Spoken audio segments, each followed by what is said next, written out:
The old archive room was pitch black. A rusty steam pipe hissed in the corner. A rat scurried past her stiletto heel. The feeble light from her dying phone barely illuminated the tarnished brass plaque that read Harrington Systems, Pioneer of American Software, 1982. Her salt and pepper hair clung to her face. Her breath quickened, and silent tears soaked the cuff of her designer blouse. She wasn't just trapped. She was planning to end everything until she heard footsteps. Heavy, steady, and they stopped right outside the steel door from the Cold War era. Before we dive into this story about courage, betrayal, and second chances in a changing America, take a moment to comment where you are watching from, and don't forget to hit subscribe for more powerful stories like this one. The old maintenance elevator groaned as it descended one floor too many, stopping with a metallic shudder instead of the smooth digital precision Eleanor Harrington had demanded during the building's last renovation. The sudden jolt caused her to stumble against the wall, her Louboutin heel twisting awkwardly beneath her. "Damn it," she whispered, her voice echoing in the empty metal box. Her hand instinctively reached for the emergency call button, then stopped. No one would be there to answer. The maintenance staff had left hours ago. Her executive assistant had departed at 6:13 p.m. precisely with that look of thinly veiled relief that Eleanor had grown accustomed to seeing.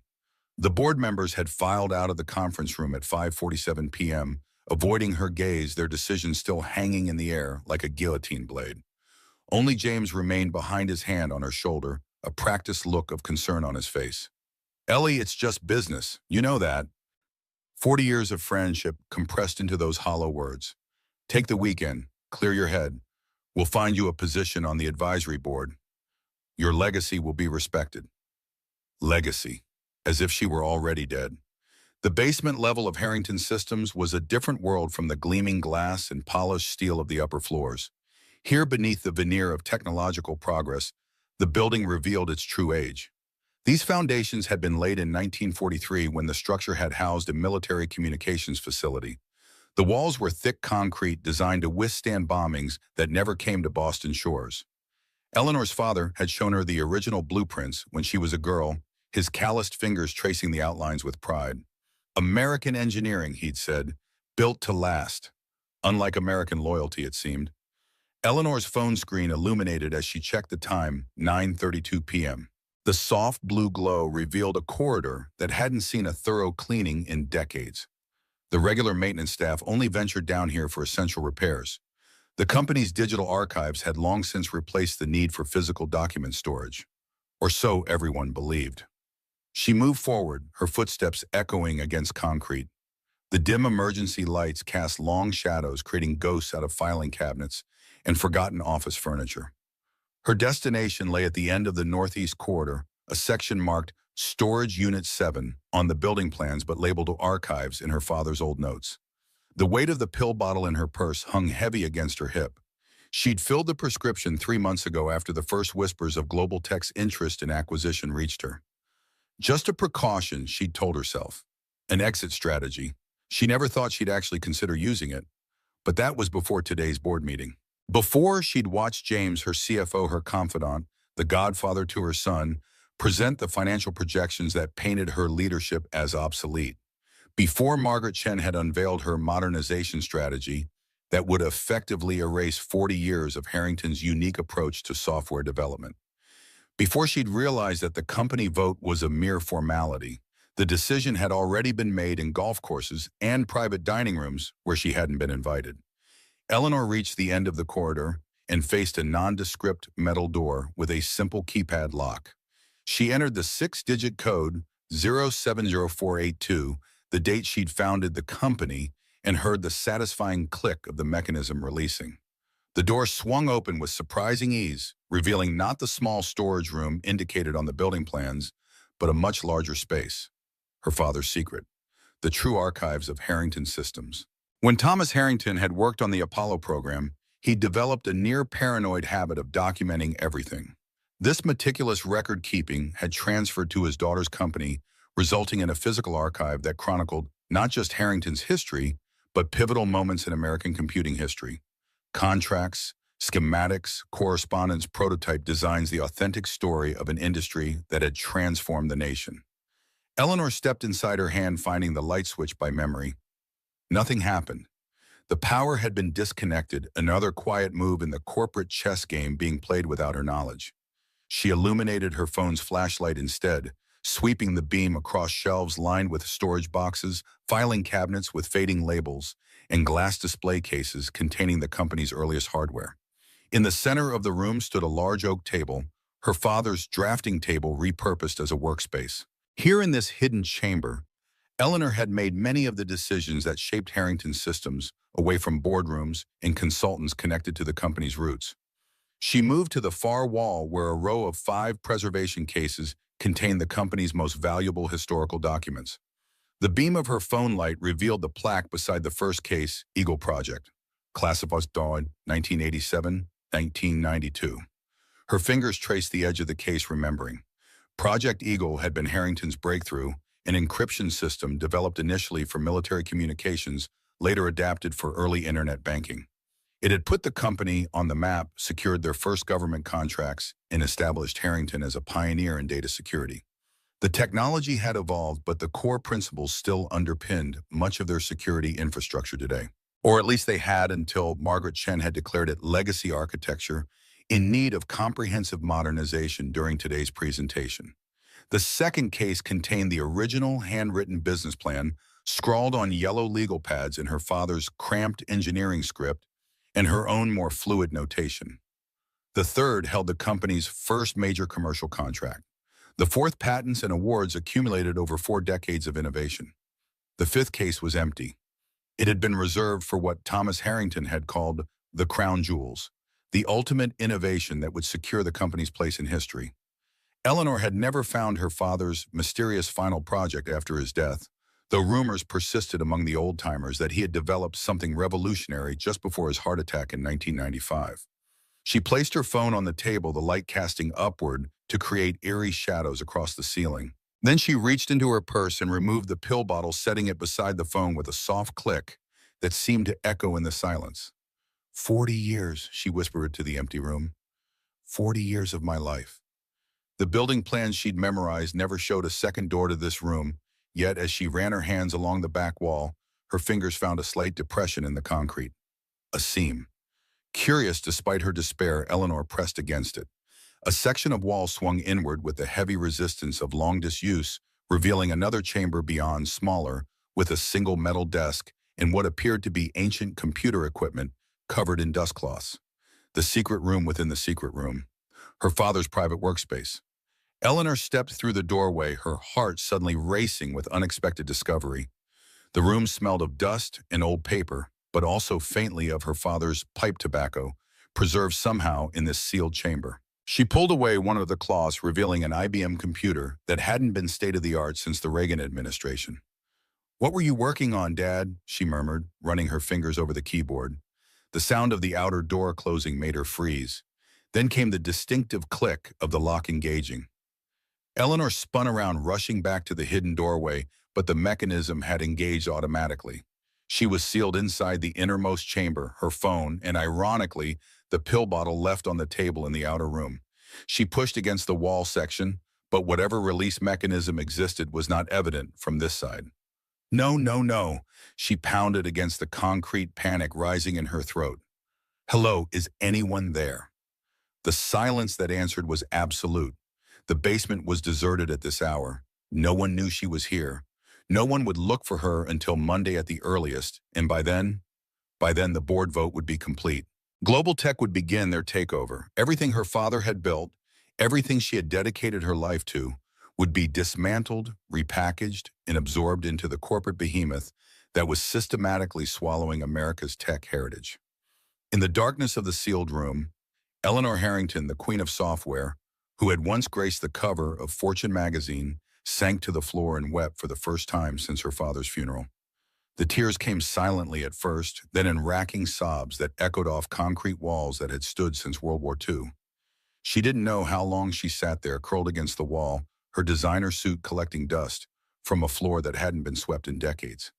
The darkness was nearly complete, save for a thin line of light seeping beneath the hidden door, the glow of her abandoned phone slowly dimming as its battery drained. Then she heard footsteps. heavy measured approaching down the corridor outside the archive room. Eleanor scrambled to her feet, moving to the hidden doorway. "Hello," she called, her voice hoarse. "Is someone there? I'm trapped in here." The footsteps paused. Then came a knock on the outer door. "Hello, anyone in there?" A man's voice, deep with the slight roughness of age. "Yes, I'm locked in. Please, can you open the door?" A pause. "Ma'am, this door needs a code. Do you know it?" 070482, Eleanor called, pressing her ear against the concrete. July 4th, 1982. She heard the beeps of the keypad, then the click of the lock releasing. Light flooded the outer archive room as the door swung open. "Hello," the man called. "I'm in here. There's a hidden room. I'm trapped inside." More footsteps, then silence. "I can see the seam," the man said finally, his voice closer now. "But I don't see how to open it. Is there a switch or something?" "There must be. I pressed somewhere on this wall and it opened, but I can't find the mechanism from this side." "Hang on. Let me check the outer wall." Eleanor heard him moving around the archive room, then a low whistle of appreciation. "Quite a collection you've got out here, ma'am.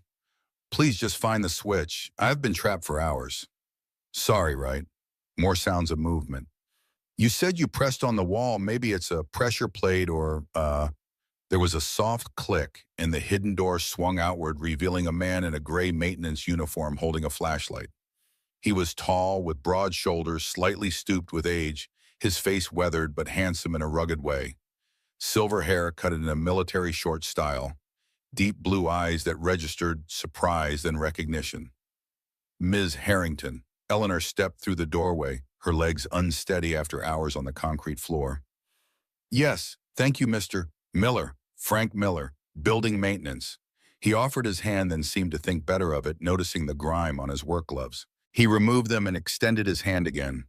"Sorry about that. Wasn't expecting to find the CEO in a hidden room on a Friday night." His handshake was firm, his palm calloused. A working man's hand. She noticed a faded tattoo on his forearm, beneath his rolled-up sleeve, military insignia of some kind. "Not many people know about this room, Mr. Miller," Eleanor said, trying to regain her composure, brushing dust from her skirt in a futile gesture. "I imagine not. Not on any building plans I've ever seen." His eyes moved past her to the inner chamber, curiosity evident, but he made no comment.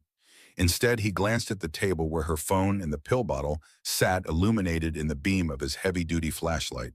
There was a moment of uncomfortable recognition in his eyes. He understood immediately what the pills were for. But he simply reached for her phone. "Battery's almost dead," he said, handing it to her. "Got a charger in my office upstairs if you need it." Eleanor took the phone, slipping it into her pocket, then quickly retrieved the pill bottle, avoiding his gaze. "Thank you, Mr. Miller. How did you know someone was down here?" "Doing my regular rounds. Thought I heard something." He gestured toward the door. "Power's out in this section. Been meaning to check the breaker, but it's not a priority area, according to management." The way he said management carried a weight of unspoken commentary. "Well, I appreciate your thoroughness," Eleanor said, moving toward the exit. "I should be going." Frank Miller didn't move from the doorway. "Ma'am, forgive me for asking, but are you all right?" The unexpected concern in his voice nearly broke through Eleanor's hastily reconstructed composure. "I'm fine. Just got accidentally locked in while retrieving some old documents." He nodded slowly, clearly not believing her, but respectful enough not to challenge the obvious lie. "It's past 10, Ms. Harrington. Building's empty except for security up front. Can I walk you out?" Eleanor hesitated, then nodded. "That would be helpful. Thank you." They walked in silence through the dim corridor, the beam of Frank's flashlight illuminating the way.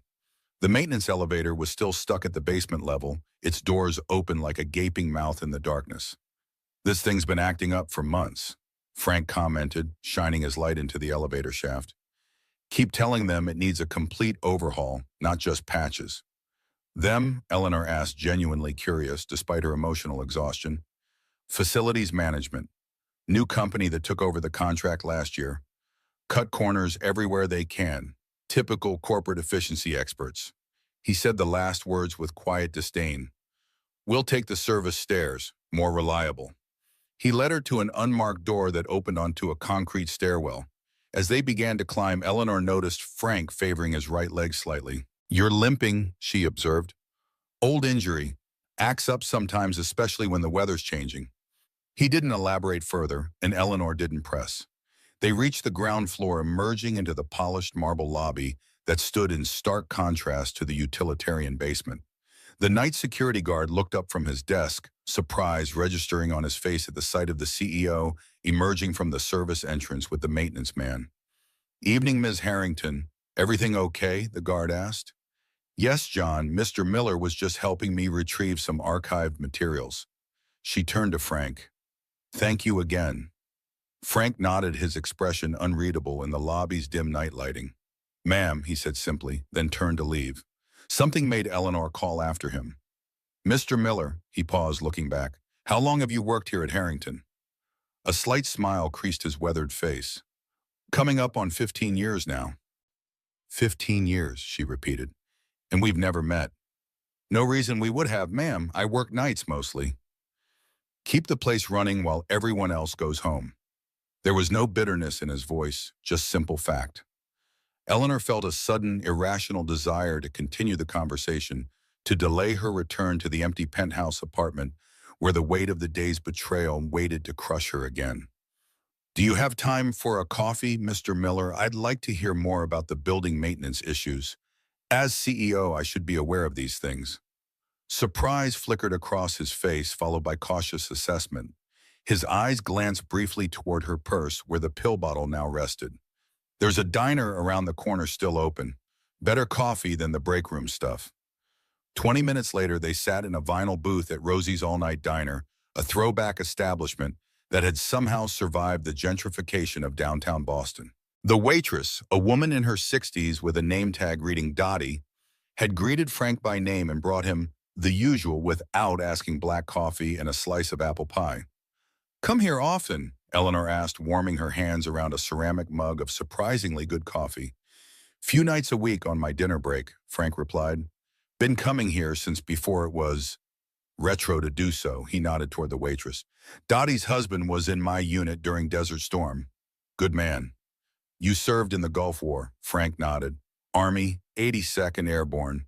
Long time ago now." Eleanor studied him with new interest. "And before Harrington, what did you do?" A shadow passed over his face. "Worked in tech, actually. Software engineer at IBM in the 80s, then some smaller firms. Was at Microplex Systems until 2008. Microplex. They went under during the financial crisis, didn't they? Along with my pension and 30 years of specialized expertise." He took a sip of coffee. "But you didn't ask me to coffee to hear an old man's career complaints, Ms. Harrington." "Eleanor, please." "Eleanor." He said her name carefully as if testing it. "Frank." She nodded, then looked out the window at the dark street lit by the occasional passing car. "The board is selling Harrington Systems to Global Tech. The vote is Monday, but it's already decided." Frank's expression remained neutral. "Been rumors about that for months in the maintenance department. Sorry to hear it's happening." 40 years of independence ended in a 3-hour meeting. Eleanor's voice was hollow. "My father founded Harrington in our garage. Did you know that classic American success story? MIT engineer decides he can build better systems than anyone else, mortgages his house, works 18-hour days. I was 15 when he started the company. I do my homework on one end of the workbench while he soldered circuit boards on the other." Frank nodded. "Different time, when things were still made here. We never took the company public. That was deliberate. My father believed that answering to shareholders would force the kind of a short-term thinking that kills innovation." She laughed bitterly. "Instead, we have a board full of family, friends, and industry experts who just voted to sell everything to a conglomerate that will strip mine our technology and discard the shell." "Technology changes," Frank said carefully. "Companies come and go. Been happening since the Industrial Revolution. Is that supposed to be comforting?" "Just history." He cut a piece of pie with his fork. "Though some parts of history shouldn't be forgotten so quickly." Something in his tone caught Eleanor's attention. "You said you worked at IBM in the 80s, doing what?" "Systems programming, low-level stuff mostly. Worked on the team that developed parts of DOS." Eleanor's eyes widened. "You worked on DOS, the operating system?" Frank nodded, a ghost of pride crossing his features. "Small part of a big team. But yes, that's the foundation of modern computing. You helped build that. Like I said, small part. History doesn't remember most of the builders, just the architects. He took another bite of pie. But I didn't mind. It was good work, important work. Eleanor was silent for a moment, reassessing the man across from her. Not just a maintenance worker, but a software pioneer who had helped create the technological landscape she had built her company within. A man who had fallen from the cutting edge of innovation to fixing elevators and checking circuit breakers. What happened, she asked finally, between IBM and now? Frank's face closed slightly. Life happened, Harrington, Eleanor. The industry changed, got younger faster, then came outsourcing, downsizing. 2008 finished what was left of my career path. He shrugged. Got a daughter to support.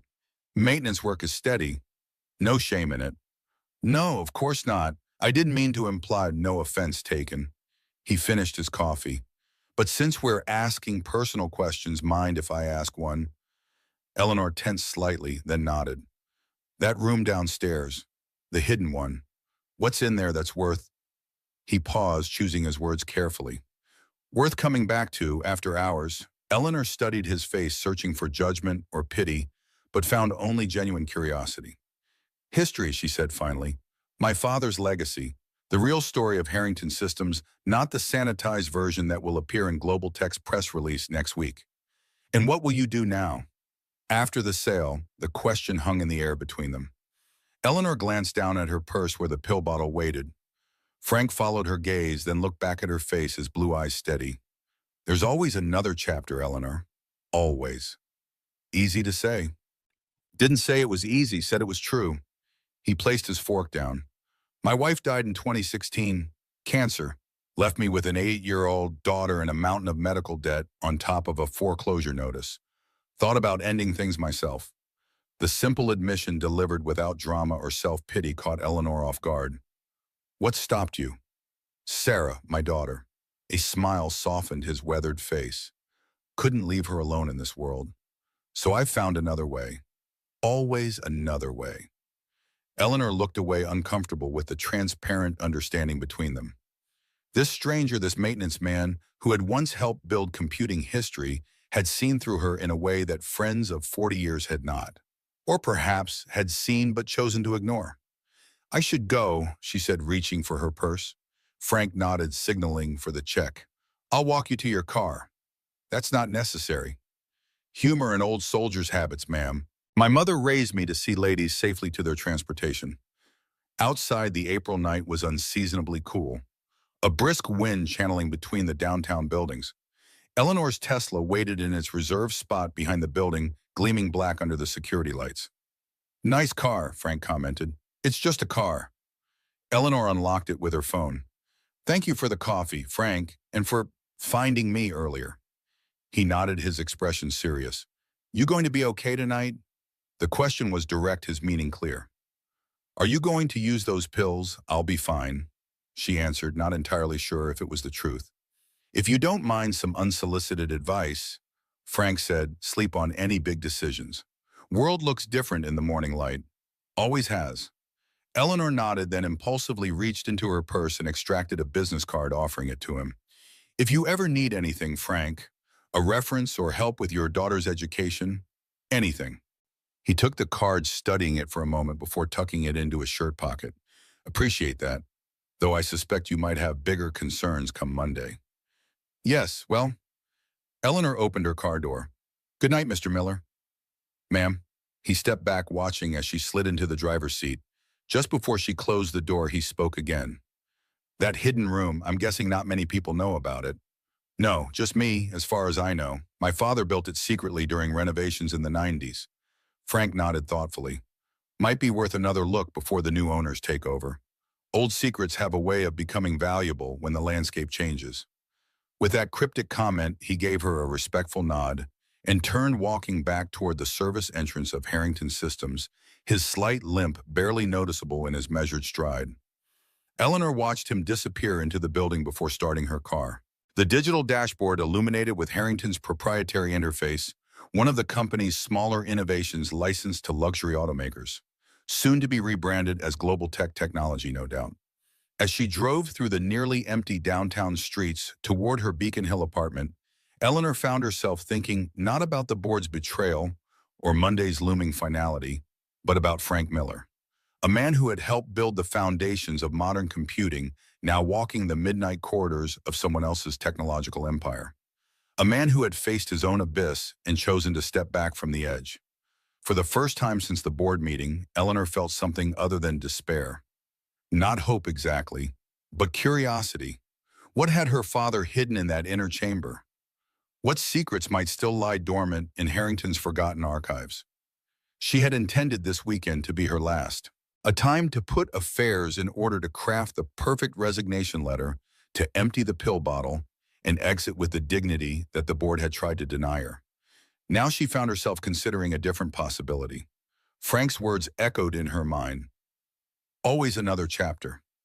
By the time she reached her apartment, the pill bottle no longer seemed like the only option. There was something else to do first. A mystery to solve. A legacy to uncover. Monday's corporate execution might still be inevitable, but Eleanor Harrington was no longer ready to go quietly into oblivion. Not until she had examined every possibility uncovered, every secret explored, every hidden room in the house her father had built. As she stepped into her empty apartment, the weight of solitude settled around her shoulders like a familiar cloak.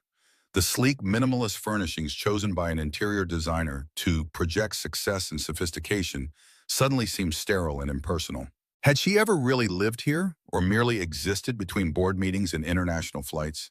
Eleanor moved to the floor-to-ceiling window that offered a panoramic view of Boston Harbor.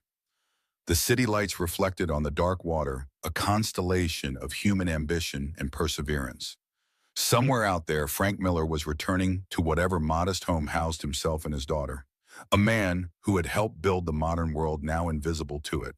How many others like him were there, pioneers erased from the official narratives, their contributions forgotten, while figureheads claimed the glory?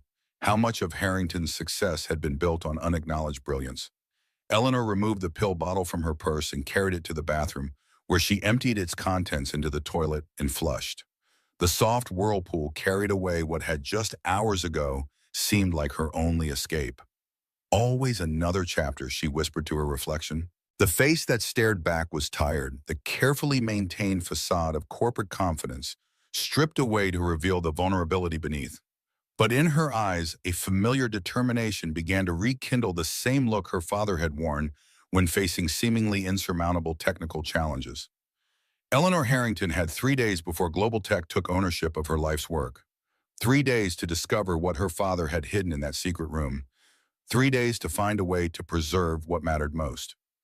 She reached for her phone and set an alarm for 500 a.m. There would be time for rest later. Now she had history to uncover and perhaps a future to reclaim. Frank Miller turned his key in the lock of the modest two-bedroom apartment in Dorchester. The neighborhood had seen better days, but it was affordable and the building was secure. He'd moved here after selling the house in the suburbs, unable to maintain the mortgage payments on a maintenance worker's salary. The apartment was dark except for the blue glow of a computer monitor in the corner of the living room. Sarah was still awake, the soft clicking of her keyboard, a familiar sound that brought a smile to Frank's weathered face. "Past your bedtime, kiddo," he said, closing the door behind him. Sarah Miller turned in her chair, her features illuminated by the screen's glow.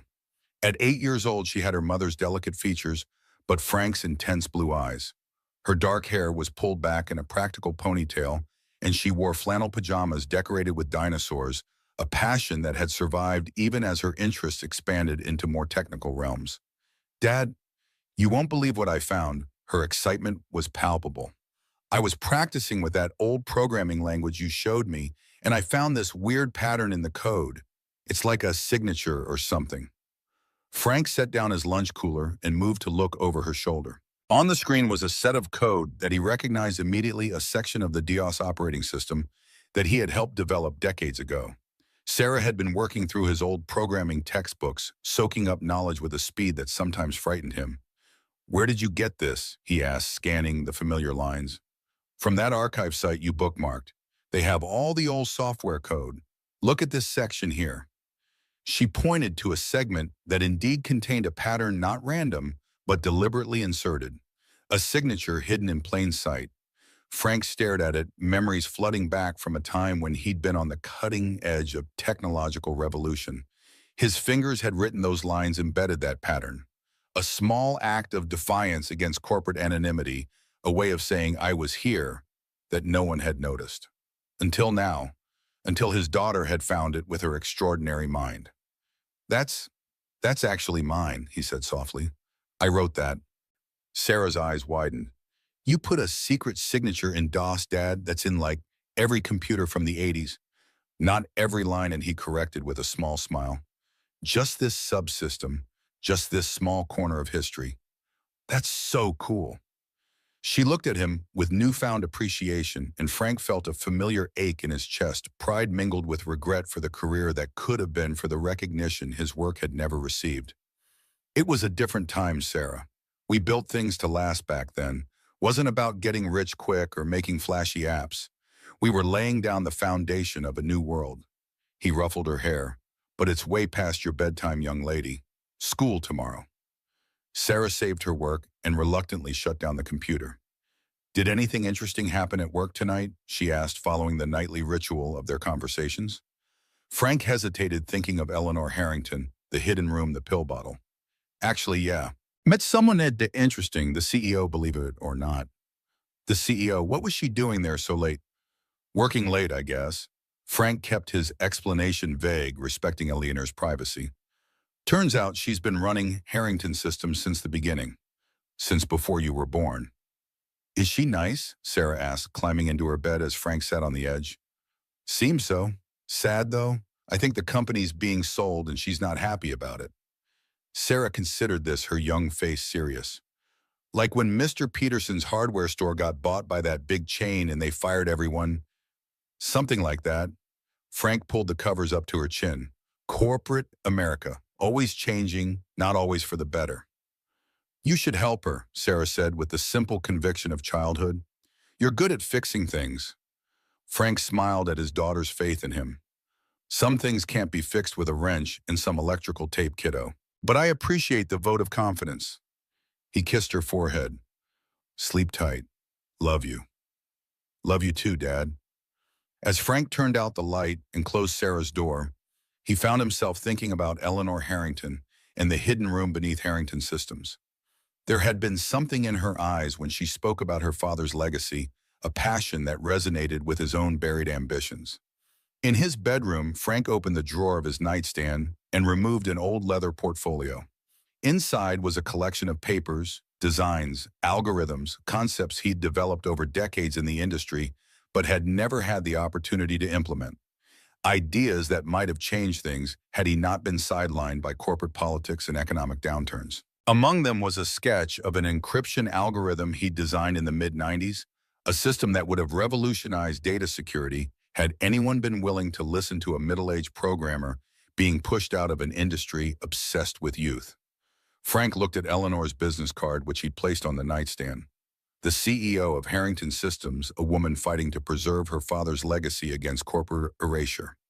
Perhaps she would understand the value of what he had created. Perhaps even at this late stage, there might be a way to ensure his work wasn't completely forgotten.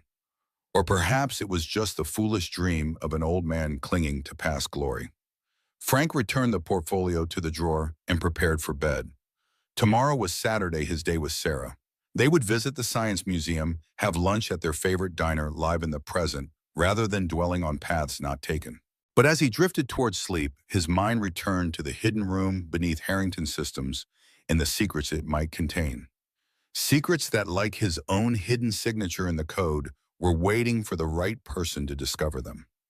Saturday morning arrived with the soft persistence of early spring sunshine filtering through Eleanor's bedroom windows. For a moment in the gentle haze between sleep and wakefulness, she forgot the corporate execution awaiting her on Monday. Then reality crashed back, the weight of it pressing against her chest like a physical force. But something was different this morning. The despair that had driven her to the basement archives with a bottle of pills had transformed overnight into a smoldering determination. She reached for her phone, 5:58 a.m. Her alarm hadn't even sounded yet. By 7:30, Eleanor had showered, dressed in casual clothes that would have shocked her executive team jeans, a simple blouse and comfortable shoes, and was pulling into the parking garage beneath Harrington Systems. Weekend security was minimal. The young guard at the desk barely glanced at her ID badge before waving her through with a respectful, "Morning, Miss Harrington." The building felt different on a Saturday, hollow, expectant, like a theater between performances. Her footsteps echoed in the marble lobby as she bypassed the executive elevator and headed for the service stairs Frank had shown her the night before. The maintenance elevator was still out of commission, its doors now sealed with yellow caution tape. Eleanor descended to the basement level, moving with purpose through the dim corridors. At the archive room door, she paused, entering the familiar code 070482, and felt a surge of relief when the lock disengaged with a satisfying click. The room was exactly as she had left it the night before, her phone's flashlight still sitting on the oak table where Frank had found it. The hidden door to the inner chamber stood partially open, revealing the darkness beyond. Eleanor had come prepared this time, bringing a powerful lantern from her emergency kit and a portable phone charger. She illuminated the inner chamber, revealing what she had only glimpsed the night before: her father's secret workspace preserved like a time capsule from the mid-1990s. The IBM computer was actually more advanced than she had initially thought, a prototype system that had never been mass-produced. Beside it sat stacks of notebooks filled with Thomas Harrington's distinctive handwriting, technical diagrams, and pages of complex mathematics. On the wall hung a framed photograph of the original Harrington Systems team from 1982, 5 people standing in front of a garage, her father in the center, Eleanor herself as a teenager off to one side, looking both awkward and proud. She began a systematic exploration, carefully examining each notebook, each folder, each piece of technology. Hours passed as she lost herself in her father's private thoughts and innovations. Some concepts she recognized as the foundations for technologies Harrington had eventually brought to market. Others seemed to be experimental dead ends, but nothing that explained why he had maintained this secret room, nothing that could be considered the crown jewels he had hinted at before his death. Until she opened the bottom drawer of the metal desk. Inside was a single red folder marked with a simple eagle silhouette, the symbol of Project Eagle. Eleanor's heart quickened as she lifted it out, feeling the unexpected weight of its contents. Inside was not the technical documentation she had expected, but a series of letters and handwritten notes exchanged between her father and someone identified only as FM. The correspondence detailed refinements to the Eagle project's encryption algorithm. Brilliant insights that had transformed the project from merely excellent to revolutionary. The handwriting of this mysterious FM was precise, methodical, the work of an engineer's mind. The final letter, dated just 2 weeks before her father's fatal heart attack, mentioned a complete overhaul of the core sequencing that will make Eagle impenetrable for decades to come. Eleanor stared at the initials, a suspicion forming. FM Frank Miller. It seemed impossible, and yet a noise from the outer archive room made her freeze. Footsteps, then a familiar voice. "Miss Harrington, you in here?" Eleanor emerged from the hidden chamber to find Frank Miller standing in the doorway, still dressed in his maintenance uniform despite it being a Saturday. He didn't seem surprised to find her there. "Security call," he explained. "Said you'd come in early. Thought I'd check if you needed anything." His eyes moved to the red folder in her hand, then quickly back to her face. Eleanor held up the folder. "FM, that's you, isn't it? You worked with my father on Project Eagle." Frank's expression remained carefully neutral, but something flickered in his eyes, its recognition, perhaps regret. "Been a long time since I've seen that folder." "You knew about this room all along," Eleanor said, the realization dawning. "That's why you asked me about it last night. You've been here before." Frank nodded slowly. "Your father and I worked together occasionally, off the books. He had ideas that the board wouldn't approve, approaches that were too experimental for corporate comfort. This was our workspace. Why didn't you tell me this last night? Would you have believed a maintenance miss claiming to be your father's secret collaborator?" Frank shrugged. "Besides, those days are long gone. Ancient history." Eleanor opened the folder, extracting a page of handwritten calculations. "This encryption algorithm, you helped design it. Portions of it. Your father was the visionary. I just helped with some of the mathematical heavy lifting and implementation details." Frank stepped further into the room, his posture relaxing slightly as memories returned. We called it Eagle because your father said it would soar above anything else in the market. He was right. But your name never appeared on any of the patents, any of the documentation. Frank's smile held no bitterness, only a weary acceptance. That was the arrangement. I was still at Microplex, then bound by non-compete clauses. Your father paid me privately as a consultant. We both knew my career wouldn't survive if Microplex found out I was moonlighting for a competitor. Eleanor studied the man before her with new eyes. Not just a maintenance worker who had once been a programmer, but a genuine pioneer who had helped create Harrington's most successful security platform, the foundation upon which much of their current technology was built. Frank, this algorithm is still in use today. Modified, updated, but the core principles remain. Your work has been protecting data for decades. He nodded, a hint of pride breaking through his careful composure. Good to know it stood the test of time. And now Global Tech is going to buy it, rebrand it, and probably dismantle it to integrate into their own systems. Eleanor's voice hardened. They'll erase every trace of where it came from, who built it. That's business, Frank said, though his eyes reflected her anger. Progress marches on, old innovations get absorbed or discarded. No, Eleanor said firmly, that's not progress. That's corporate consolidation masquerading as innovation. They're not improving on our work, they're acquiring it, strip mining it, and discarding the shell. She placed the folder on the oak table and began pacing the archive room, her mind racing. There has to be more. My father talked about crown jewels in his final months, something revolutionary he was working on. Something in this room. Frank hesitated, then moved to the hidden chamber. May I? Eleanor nodded, following him into the smaller room. Frank went directly to the ancient IBM computer, running his hand almost reverently over its dusty case. Thomas was working on something big before he died, he confirmed. An evolution of the Eagle algorithm, but applied to a completely different domain. He called it Phoenix. Phoenix, Eleanor repeated, rising from the ashes of Eagle. Something like that, but it was theoretical, incomplete. He died before we could implement it fully. Frank's eyes scanned the room with the focused intensity of someone searching for a specific memory. He kept the core concepts separate from everything else, paranoid about corporate espionage even within his own company. Where? Eleanor asked, a new urgency in her voice. If it's in this room, we need to find it. Frank moved to the framed photograph on the wall, the original Harrington team standing in front of the garage. He carefully removed it from the wall, turning it over to examine the back. With practiced fingers, he pried open the frame, revealing a small USB drive taped to the inside of the backing. Your father was old school about security, Frank said, offering her the drive. Physical separation from network systems. Can't hack what you can't access. Eleanor took the drive, turning it over in her palm, so small to potentially contain something so valuable. Will this even work with modern systems?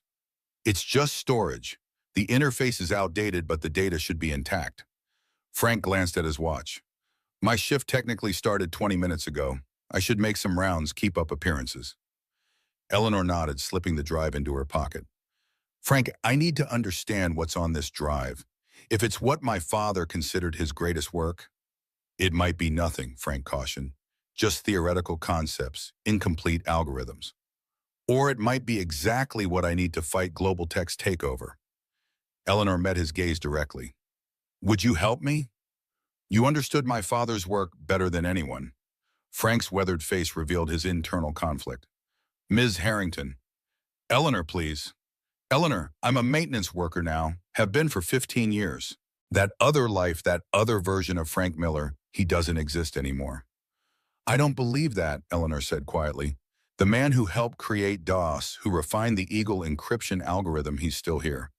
I can see him right now looking at my father's old computer, like a musician reuniting with a beloved instrument. Frank said nothing, but his expression softened. I know it's a lot to ask, Eleanor continued, but I have less than 48 hours before Global Tech erases 40 years of Harrington innovation. Before they erase my father's legacy, before they erase your contributions too. Even if I wanted to help, I have responsibilities. My daughter. Bring her, Eleanor said impulsively. There's plenty of room in my apartment. She can watch TV, play video games, whatever kids do these days. A small smile tugged at Frank's lips. Sarah's not exactly your typical 8-year-old. She doesn't watch much TV. He paused, considering. But she has been asking to visit the Boston Science Museum. It's just a few blocks from here. Perfect. You take her to the museum this morning, and afterward you both come to my place. We'll order in lunch and see what Phoenix is all about. Eleanor felt a surge of hope for the first time since the board meeting. Please, Frank, I can't do this alone. Frank Miller stood silent for a long moment, the past and present visibly wrestling within him. Finally, he reached into his pocket and produced a worn business card, the one Eleanor had given him the night before. He turned it over, wrote a phone number on the back, and handed it to her. My cell, text me your address. We'll come by around 1. He moved toward the door, then paused. Just to be clear, I'm not promising anything. I'll look at what's on that drive, but that's all I'm asking, Eleanor assured him. Thank you, Frank. After he left, Eleanor remained in the archive room for another hour, gathering select documents and photographs that chronicled Harrington's true history. If Monday's corporate execution couldn't be avoided, at least she would preserve the authentic record of what her father had built. As she finally prepared to leave, her phone chimed with an incoming message. She expected it to be from Frank, but instead saw James Whitfield's name on the screen. Ellie, we need to talk. Brunch at the Charles, 11:30. Important developments. Eleanor stared at the message, anger and betrayal rising afresh. James, her CFO, her supposed friend for 4 decades, who had led the charge to sell her company, who had sat beside her through her divorce, her son's college graduation, her father's funeral, only to stab her in the back when global tech dangled the right incentives. She typed a response. Sorry, busy today. Monday is soon enough. Then, gathering the materials she had collected, she locked the archive room behind her and headed for her car, the mysterious USB drive secure in her pocket. The Beacon Hill apartment felt different when Eleanor returned, no longer a mausoleum for her corporate success, but a base of operations for whatever came next. She cleared her dining room table, spreading out the documents she had retrieved from the archive.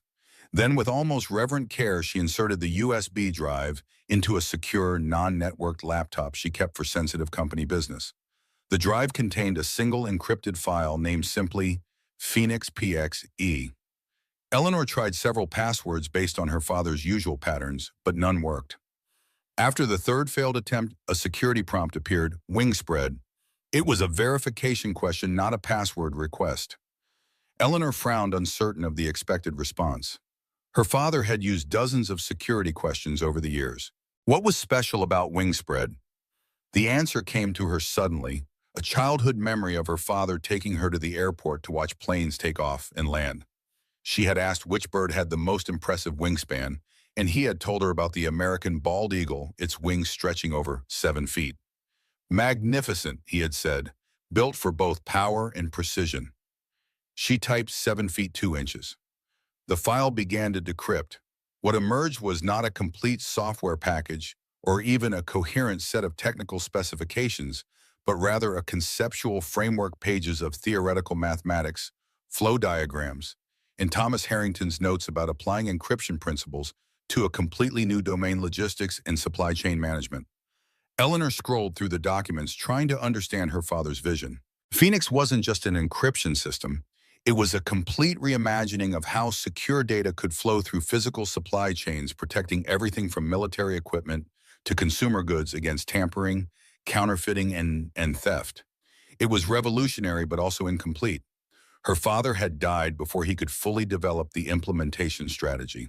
The concepts were sound, the mathematics elegant, but translating theory into functional software would require someone with exceptional understanding of both encryption algorithms and practical coding. Someone like Frank Miller. Eleanor checked the time, 10:45 a.m., more than 2 hours before Frank and his daughter would arrive. She used the time to organize the Phoenix materials, breaking down the concepts into more digestible segments. As she worked, she found herself drawn into her father's vision, seeing the elegance of his approach, the forward-thinking nature of a system designed decades before supply chain security became the critical issue it was today. At precisely 1:00 p.m., her doorbell rang. Eleanor smoothed her hair, suddenly aware that she was dressed more casually than Frank had ever seen her, and opened the door to find Frank and a small, serious-looking girl with intelligent blue eyes. "Eleanor, this is my daughter Sarah," Frank said. Sarah, this is Ms. Harrington, the lady I told you about. The one whose company is being stolen, Sarah said matter-of-factly, extending her hand with adult formality. It's nice to meet you, Ms. Harrington. Dad says you might need our help. Eleanor smiled, charmed by the child's directness. It's nice to meet you too, Sarah. And yes, I could definitely use some help. She gestured them inside. Matu. Please come in. I've ordered sandwiches from the deli downstairs. They should be here any minute. Sarah entered first, her eyes widening as she took in the apartment's expansive view of Boston Harbor. Whoa, you can see everything from here. Almost everything, Eleanor agreed, leading them to the dining room where the Phoenix documents were arranged. Did you enjoy the Science Museum? It was acceptable, Sarah said with the critical assessment of a young prodigy. Their coding exhibit needs updating, though. They're still showcasing programming techniques from 2015. Frank gave Eleanor an apologetic smile. Sarah has strong opinions about computer science education. I like strong opinions, Eleanor said, genuinely amused. They usually come from strong minds. Sarah beamed at the compliment, then immediately gravitated toward the spread of technical documents on the dining table. What's all this? That Frank said, placing a gentle hand on his daughter's shoulder, is grown-up work stuff that we're going to help Ms. Harrington with after lunch. The doorbell rang again, the deli delivery. While Eleanor paid for the food, Frank discreetly examined the Phoenix materials, his expression growing increasingly focused as he recognized the significance of what he was seeing. Over lunch, Sarah dominated the conversation with detailed descriptions of the museum's exhibits, particularly the shortcomings of their technology displays. Eleanor found herself genuinely enjoying the girl's enthusiasm and critical thinking, so reminiscent of her own childhood passion for taking things apart to understand how they worked. Dad says you started your company when you were just a teenager, Sarah said between bites of her sandwich. That's pretty cool. My father started it, Eleanor corrected. I joined officially after college, though I was involved from the beginning. Dad helped build DOS, Sarah announced proudly. That's like super important in computer history. Did you know that? Eleanor smiled. I recently learned that, yes, your father is being modest about his contributions to technology. Frank looked uncomfortable with the attention. Ancient history, like I said. But history matters, Eleanor insisted. That's why I've been digging through the company archives. Our past shapes everything we build today, whether we acknowledge it or not. After lunch, Sarah settled in the living room with a book she had brought, not a children's story, Eleanor noticed, but a technical manual on Python programming that would challenge most college students. Frank joined Eleanor at the dining table, finally giving the Phoenix materials his full attention. For the next hour, they barely spoke as Frank absorbed the details of Thomas Harrington's final project. Eleanor watched his face, noting the moments of recognition, the subtle nods of appreciation for particularly elegant solutions, the occasional frown at conceptual gaps. This is, Frank finally said, looking up from the documents. This is remarkable. Your father was working at least 20 years ahead of his time. This framework anticipates problems in supply chain security that the industry is only beginning to grapple with now. But it's incomplete, Eleanor said. That's what I'm seeing. The theoretical foundation is solid, but the implementation strategy is missing. Frank nodded. Thomas died before he could bridge that gap between concept and execution. He tapped a section of complex mathematics. This is the core algorithm, a variation on what we developed for Eagle, but with additional layers for physical verification protocols. Could it be completed? Eleanor asked, the critical question hanging between them. Could Phoenix rise again? Frank leaned back in his chair, his eyes distant as he considered the challenge. Maybe. With the right team, the right resources. It would take time, though. More time than you have before Monday's board vote. What if we're not trying to build the complete system? Eleanor suggested, leaning forward intently. What if we just need a working prototype? Something compelling enough to show the board to demonstrate that Harrington still has revolutionary technology in development. A proof of concept, Frank mused. It's possible, but even that would require intensive coding testing. We have the weekend, Eleanor said, aware of how desperate she sounded. I know it's not much time, but it's not enough, Frank said gently. Not for me, anyway. I haven't done serious coding in years. My skills are rusty, outdated. From the living room doorway came Sarah's voice. I could help. They both turned to find her standing there, the programming manual closed in her hands, her expression serious beyond her years. Sarah, Frank began, his tone carrying a warning. This is complicated adult work. I saw the mathematics, she said, approaching the table. It's an encryption algorithm with physical verification protocols, like blockchain but for real objects. She pointed to a section of the documentation. This part is incomplete. You need to bridge the gap between the theoretical construct and practical implementation. Eleanor stared at the child, astonished. You understand this? Frank sighed, a mixture of pride and concern crossing his features. Sarah is special. She has an unusual aptitude for patterns mathematics programming. The school psychologist calls her a savant, exceptional cognitive abilities in specific domains. I'm good with codes, Sarah said simply. Always have been. Dad's been teaching me programming since I was 5.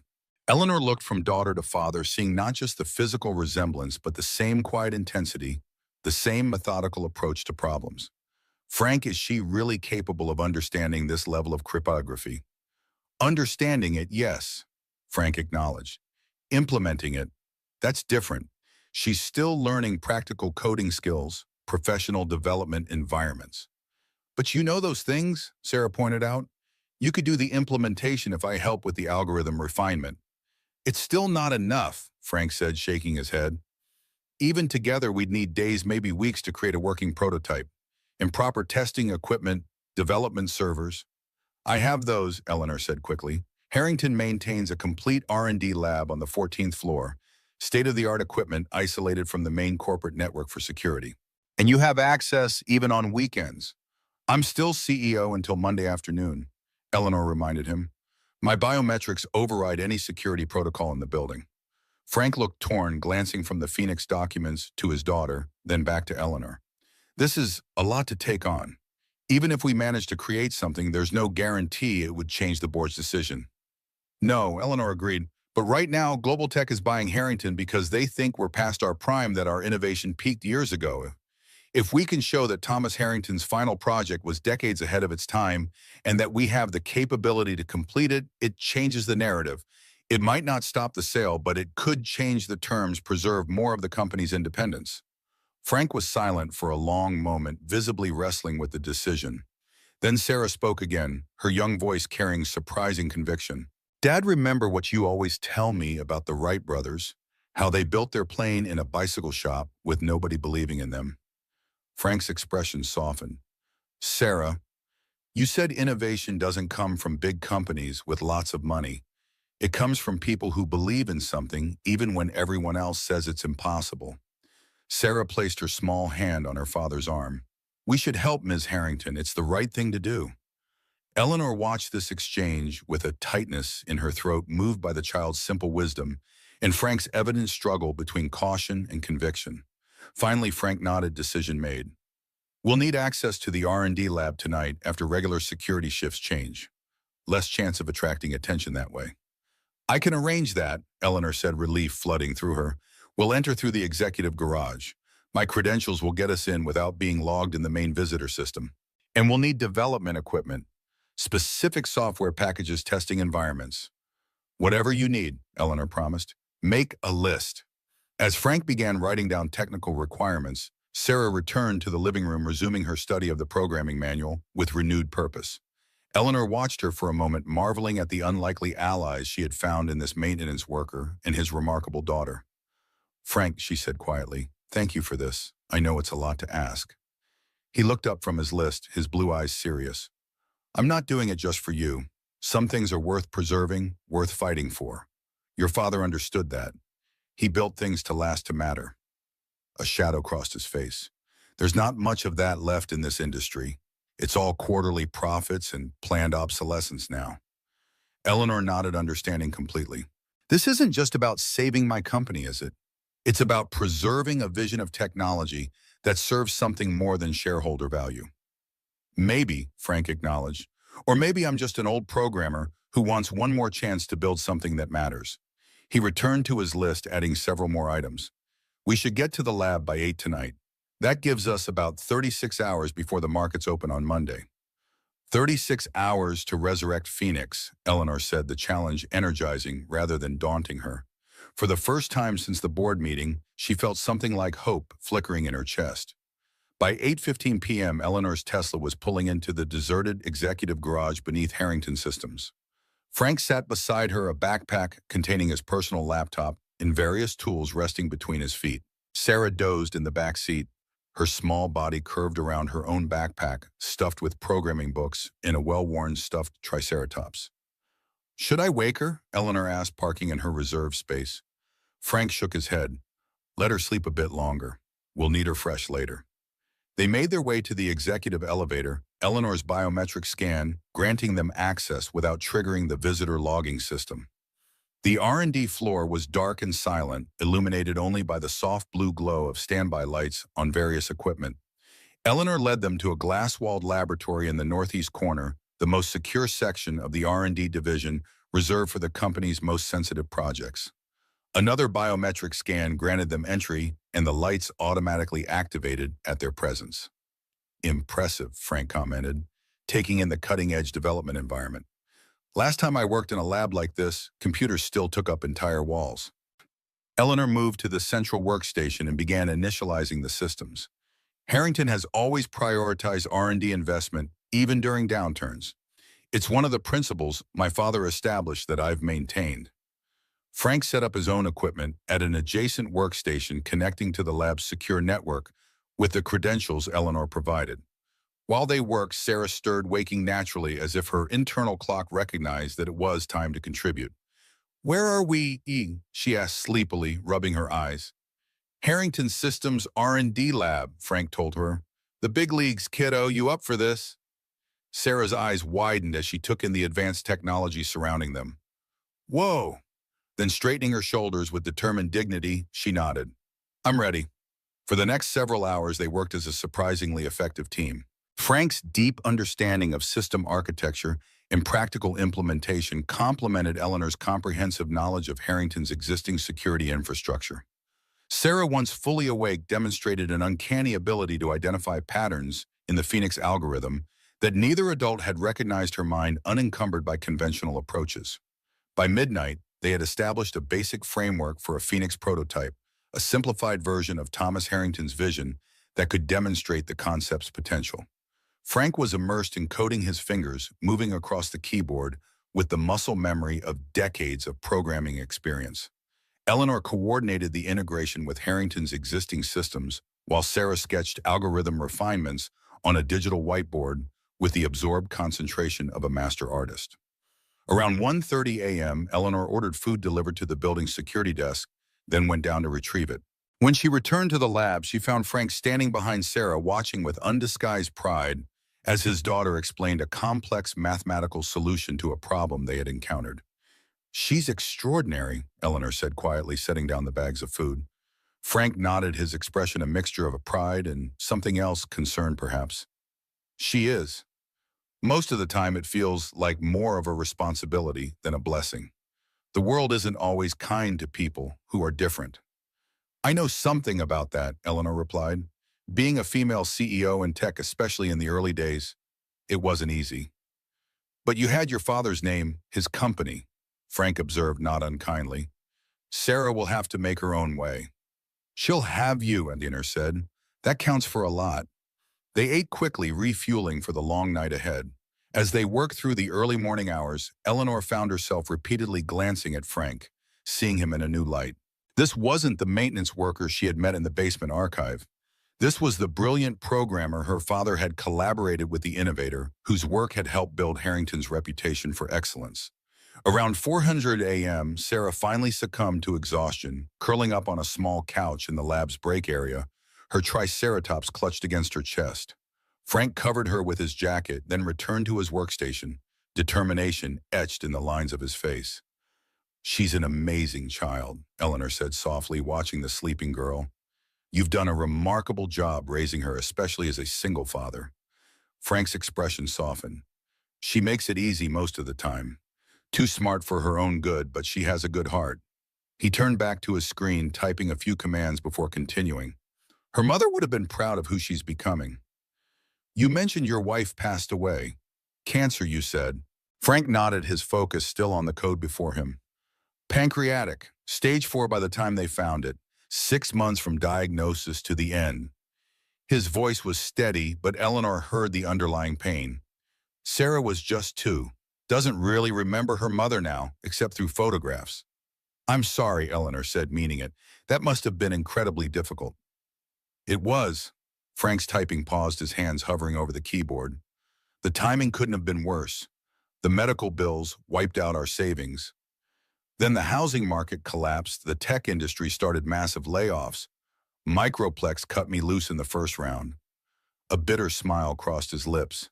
Apparently 30 years of experience made me too expensive compared to fresh graduates willing to work for half my salary.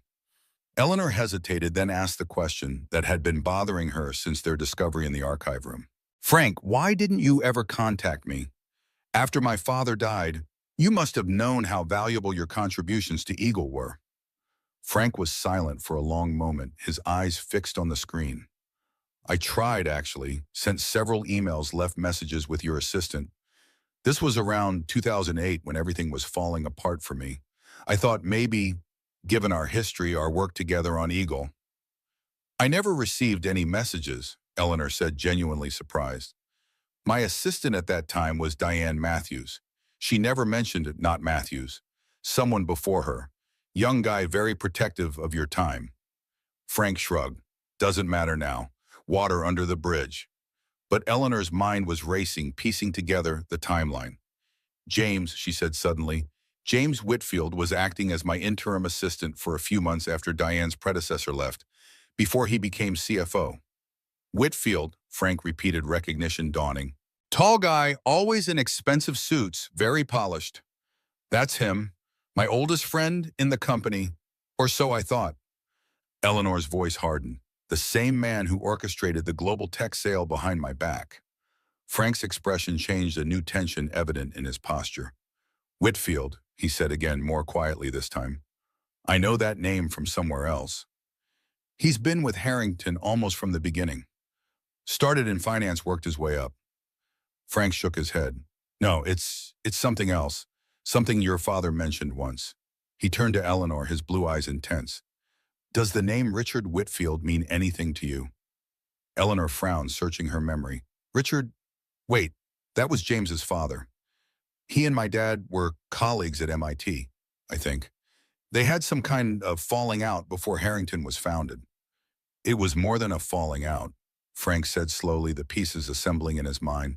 Your father mentioned it once, said Richard Whitfield had tried to claim credit for work they'd done together, tried to patent it separately. There was a legal battle. Thomas won, but it ended their friendship. And then Thomas hired Richard's son years later, Eleanor mused. I remember now my father was reluctant at first, but James had excellent qualifications, and he convinced Dad that he wasn't responsible for his father's actions. When did James become CFO? Frank asked, his expression growing more concerned. 2010, after the previous CFO retired. Eleanor's eyes widened as she began to see where Frank's thoughts were leading.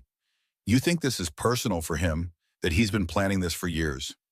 I don't know, Frank admitted, but it's a hell of a coincidence that the son of the man your father defeated is now orchestrating the end of his company. They stared at each other, the implication hanging between them. Then Frank glanced at his sleeping daughter and lowered his voice.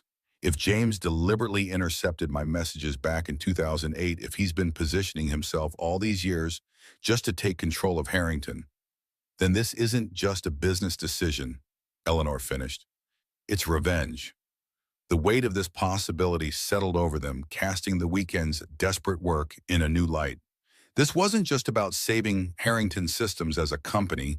It was about preserving Thomas Harrington's legacy against a deliberate attempt to erase it from history. Frank turned back to his workstation with renewed determination. We need to finish this prototype, not just to save the company, but to protect your father's final innovation from falling into the wrong hands. Eleanor nodded, her own resolve strengthening. If James has been planning this for years, he won't stop just because we demonstrate a promising prototype. We need more. We need proof of his true motives. First thing first, Frank said, his fingers flying over the keyboard. Let's make Phoenix fly, then we'll worry about James Whitfield's vendetta. As the first gray light of Sunday morning filtered through the lab's windows, they worked with the focused intensity of soldiers preparing for battle. The prototype began taking shape not just as lines of code and theoretical constructs, but as a functioning system that could track and secure physical objects through complex supply chains, preventing tampering and ensuring authenticity at every stage. At 7:42 a.m., Sarah woke immediately, rejoining the effort without complaint or confusion. By noon, they had a working demonstration using RFID chips and Harrington's existing security protocols enhanced with the Phoenix algorithm. "It's crude compared to what your father envisioned," Frank acknowledged as they tested the system on various objects around the lab. "But it proves the concept is viable. With proper development, this could revolutionize supply chain security."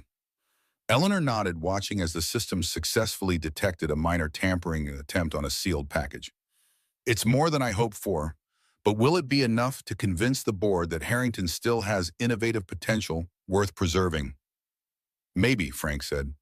"But you're right about needing more.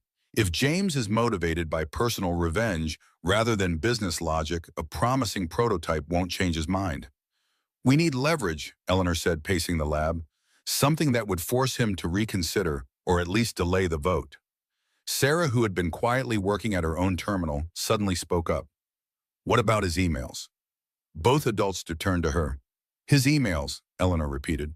Sarah nodded. "If he's been planning this for years, wouldn't there be evidence? People always leave digital trails. Dad says that's the first rule of cybersecurity: humans are the weakest link."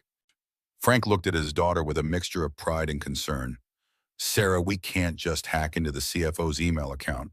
That would be illegal, not to mention ethically problematic." "Not if Ms. Harrington authorizes it," Sarah pointed out with child's logic. "She's still the CEO, right? And if she suspects corporate, what's the word for when someone inside the company does bad things?" "Malfeasance," Eleanor supplied, a thoughtful expression crossing her face. "Corporate malfeasance or breach of fiduciary duty." "Right, that," Sarah nodded. "If she suspects that, doesn't she have a responsibility to investigate?" Frank and Eleanor exchanged looks, both recognizing the dangerous territory they were approaching. "There are legal protocols for internal investigations," Eleanor said carefully. "But they take time, which we don't have." "And they'd alert James immediately," Frank added. "If he's been careful all these years, he'd destroy any evidence before an official investigation could find it." They fell silent, the ethical dilemma hanging between them. Then Eleanor's phone chimed with an incoming text. She glanced at it, her expression hardening. "It's James again. He's been texting all morning trying to arrange a meeting before tomorrow." She showed them the message. "Ellie, please. One conversation before the vote. There are aspects of the deal you don't understand. Let me explain over dinner tonight. The Wellington, 7 p.m. "He sounds desperate to talk to you," Frank observed, "or to make sure I don't find something before tomorrow's vote." Eleanor countered, a new resolve forming in her mind. "Sarah's right. If James has been planning this for years, there must be evidence. And as CEO, I do have the authority to access company communications if I suspect misconduct." "Eleanor," Frank cautioned, "this is a gray area legally, and it could backfire spectacularly." "I know, but what choice do I have?" She looked from Frank to Sarah, then back to the Phoenix prototype they had worked through the night to create. "If we're right about James's motives, then this isn't just about saving my company. It's about preventing someone from using corporate acquisition as a weapon of personal revenge." Frank considered this, then nodded slowly. "If we're going to do this, we need to be smart about it. Targeted, discreet. We're not looking through all his communications, just anything related to global tech and the acquisition." "I can help narrow the search parameters," Sarah offered eagerly, then caught her father's stern look. "Or I can just advise from a theoretical perspective." Despite the tension of the moment, Eleanor smiled at the girl's enthusiasm. "Your theoretical perspective would be very welcome, Sarah." For the next hour, they carefully constructed a targeted search of James's corporate communications using Eleanor's executive access and focusing specifically on his interactions with global tech representatives. Sarah, despite Frank's initial reservations, proved invaluable in developing search algorithms that could identify suspicious patterns of communication. What they discovered exceeded even Eleanor's worst suspicions. James had initiated contact with the global tech not after the company's recent difficulties, as the board had been told, but nearly 3 years earlier. The correspondence revealed a carefully orchestrated plan to position Harrington for acquisition, strategic staff changes, subtle redirection of R&D resources away from promising projects, gradual undermining of Eleanor's leadership through carefully planted doubts. Most damning was an email from 6 months ago in which James wrote to Global Tech's CEO, Phase 2 complete, board confidence in at all-time low. Acquisition parameters as discussed. After closing, proceed with Operation Legacy Wipe as planned. Operation Legacy Wipe, Eleanor read aloud, her voice hollow. He's not just selling my company, he's planning to systematically erase every trace of Harrington's contributions to the industry, and likely claim credit for your father's innovations in the process, Frank added grimly. This is personal, all right. Eleanor continued scrolling through the evidence they had uncovered, her initial shock transforming into cold fury. He used me, for years, positioned himself as my most trusted advisor while systematically undermining everything my father built. The question is, Frank said, how do we use this information? If you confront him directly, he'll deny everything, claim you fabricated the evidence. And the board might believe him, Eleanor acknowledged. They've already shown they're willing to accept his version of events over mine. Sarah, who had been unusually quiet during this discovery, suddenly spoke up. What about a trap? Both adults turned to her. A trap, Frank repeated. Sarah nodded, her young face serious beyond her years. In chess, when your opponent thinks they're winning, sometimes you let them think that a little longer so they make a mistake. You set a trap. Eleanor and Frank exchanged looks, understanding dawning simultaneously. The dinner invitation, Eleanor said.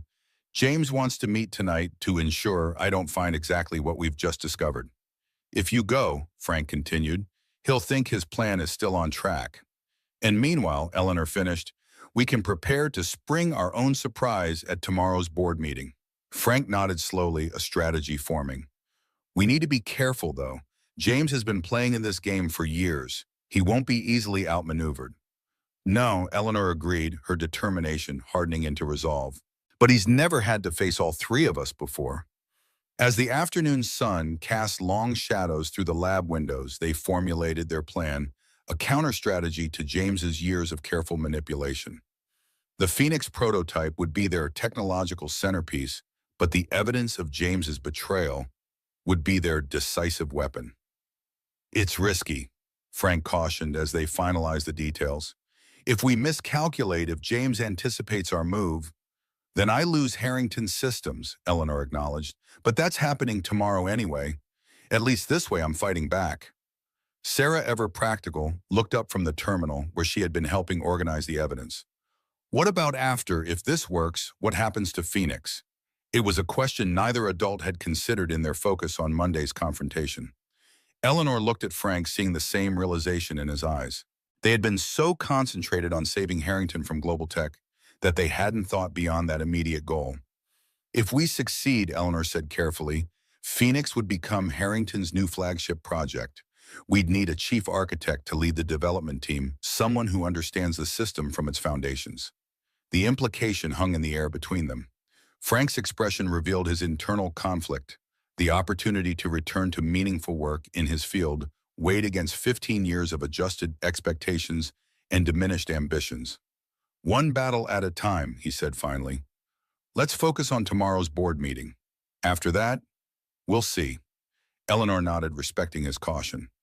Fair enough. She checked her watch. It's almost 5. I should head home to prepare for dinner with James. And we should make sure all the evidence is properly secured, Frank agreed. Multiple backups encrypted, stored in separate locations. I can help with that, Sarah offered, eager to contribute to what she clearly viewed as an exciting clandestine operation.